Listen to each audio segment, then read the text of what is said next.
بسم الله الرحمن الرحيم السلام عليكم ورحمة الله وبركاته دمان أمد الصوماليات ميلو البودوني داد كجوكتان أودها ودمد عالم كو آد حوق أصاره سي أغفى إيديستو أمد الصومالية دولة الشعب أودها آد حوق موصانا سيدي أغفى إيديسان وحينو أغنى أيني نصومر نصدن صنو بربور دولة لآن يسفهان در السياسة إنه أمدين أباهانتها ديب أصول نولين أباهانتها إنه أمدين أباهانتها inay ka baxdo isku mashquulida si aynu dhamaanteen horumar u gaarno inaynu aad diirada u saarno jiilasheena iyo ubadkeena mustaqbalka dambe ay dalkaan iyo dadkaan ku xisaabtamayo hadaba waxa jirta awood aad u ballaaran oo ummadda Soomaaliyeed ay dayacday awoodda waxa loo baahan yahay dawladdu in aad diirada u saarto shacab weynuhuna inuu aad shacabkuna aad diirada u saaro awooddaas xataa iyadu ruuxadeeda is ogaatay inay awood tahay dalkaan iyo dadkaan awoodda kaliya oo fiirsanayo oo loo baahan yahay dalkaan iyo dadkaan inay horumar badan ku soo kordhiyaan ay awooddaas tahay wadamada caalamka laba arrimood ay aad xoog u saaraan waa natural resource iyo human resource natural resource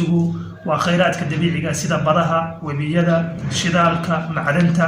arrimahaas oo dhan baa waxa la yiraahdaa natural resource human resource waa bini'aadankii weeyaan bini'aadanka inagu kama aynu faa'iideysano waxaynu aad xoog u saarnaa bini'aadanku waxa uu ka faa'iideysan lahaa oo ah natural resource natural resource khayraadkan dabiiciga ah dadkii ka faa'iideysan lahaa haddii aadan xoog saarin si uga faa'iideysan lahayn see ayaa khayraadka looga faa'iideysanaya kama aynu faa'iideysan karno weeyaan haddaba waxaa jirta sanad walba wasaaradda waxbarashada heer federaal iyo heer dowlad goboleed dhammaan wasaaradaha waxbarashadu in ay sanad walba ay diraan boqolaal arday kuwaas oo loo diro wadamada caalamka iyo wadamada aynu dariska nahay awoodda inta leegi 10 sano intii aan kullay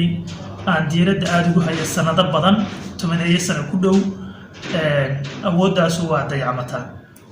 waxa la rabay sanad walba in wasaaradda waxbarashadu marka ay dirayso hal arrin bay soo bandhigtaa waxay soo bandhigtaa in ay boqol arday 30 arday 20 arday 50 arday inay dibadda u direen laakiin soo celinta awooddaas marka ay waxbarashadooda soo dhameystaan wasaaradda waxbarashadu heer federaal iyo heer dowlad goboleedba aad xoog uma saaro waxa aan la soconaa in wadanka gudihiisa ay kumanaan arday sanad walba ay ka qalin jebiyaan jaamacadaha dalka magaalada aan joogo sanad walba waxa ka qalin jebiya 600 ilaa 800 arday gobolada kale ee dalkana magaalooyinka waaweyn sidii ay u kala ballaaran yihiin jaamacadaha ugu kala yaaleen ayay u kala tira badan yihiin kuwa waxa ka qalin jebiya 2